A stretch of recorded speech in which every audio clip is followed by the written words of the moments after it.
Catequesis número 20. En nombre del Padre, y del Hijo, y del Espíritu Santo. Amén. Del Papa y de los obispos. ¿Quién es el Papa? El Papa, a quien llamamos a sí mismo Sumo Pontífice o también Romano Pontífice, es el sucesor de San Pedro en la Cátedra de Roma, vicario de Jesucristo y cabeza visible de la Iglesia. ¿Por qué el Romano Pontífice es sucesor de San Pedro? El Romano Pontífice es sucesor de San Pedro porque San Pedro unió en su persona la dignidad de obispo de Roma y de cabeza de la Iglesia. Estableció en Roma por divina disposición su sede y allí murió. Por esto, el que es elegido obispo de Roma es también heredero de toda su autoridad. ¿Por qué el Romano Pontífice es vicario de Jesucristo?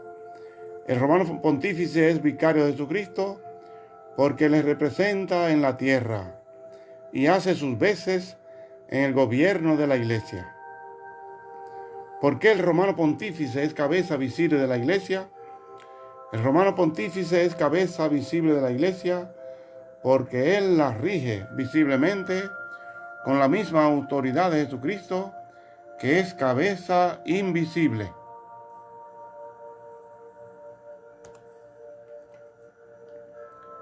¿Qué dignidad es, pues, la del Papa?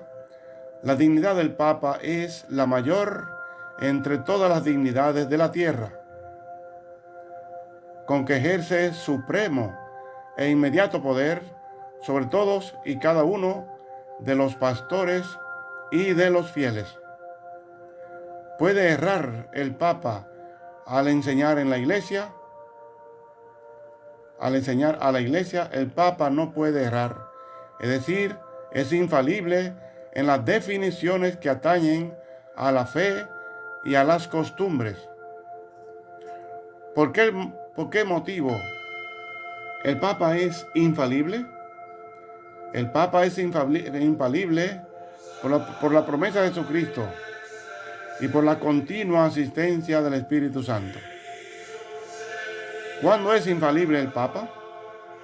El Papa es infalible solo cuando en calidad de pastor y maestro de todos los cristianos, en virtud de su suprema y apostólica autoridad, define que una doctrina acerca de la fe o de las costumbres debe ser abrazada por la Iglesia Universal.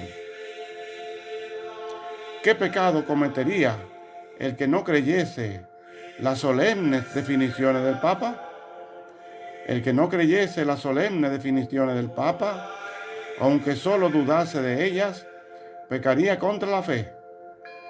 Y si persistiese obstinadamente en esa incredulidad, ya no sería católico, sino hereje. ¿A qué fin ha otorgado Dios al Papa el don de la infalibilidad? Dios ha otorgado al Papa el don de la infalibilidad para que todos estemos ciertos y seguros de la verdad que la Iglesia nos enseña. ¿Cuándo definió la Iglesia que el Papa es infalible? La Iglesia definió en el Concilio Vaticano I que el Papa es infalible. Y si alguien presumiese contradecir a esta definición, sería hereje y excomulgado. ¿Ha establecido la Iglesia alguna nueva verdad de fe al definir que el Papa es infalible? No, la Iglesia no ha establecido ninguna nueva verdad de fe al definir que el Papa es infalible, sino solamente ha definido, para oponerse a los nuevos errores, que la infalibilidad del Papa, contenida ya en la Sagrada Escritura y en la tradición, es una verdad revelada por Dios y por consiguiente que ha de creerse como dogma o artículo de fe. ¿Cómo debe portarse todo católico respecto al Papa? Todo católico